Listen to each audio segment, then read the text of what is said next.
I am Marisol and I'm 61 years old. I came here to Tree of Life Wellness Center for the following reasons.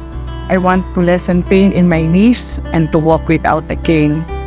I want my blood pressure to normalize and to avoid more ischemic attacks since I already had 3 in the past. I also want my kidney and liver to be stronger and also to lose some weight. Were these goals achieved in my 10-day stay here? After 3 days, I was able to walk without a limp and even without a cane. I was able to walk with ease. On my first day here, my blood pressure was 140/90. From 2nd to the 10th days, my highest blood pressure was 120/80. And I also lost 7 pounds in 10 days. What treatments did I receive? I love them all.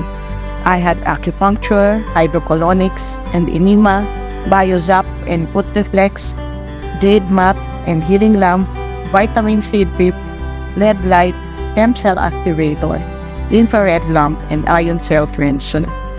I'm very grateful to Ms. Wierna Arcega for conceptualizing and establishing this center to offer alternative and effective treatments and also to espouse a healthy lifestyle. All of the staff at the center are patient, caring, and happy.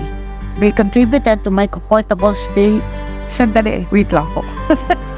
Sabi ko, hindi ako iyak. Oh, they all contributed to my comfortable stay in the center.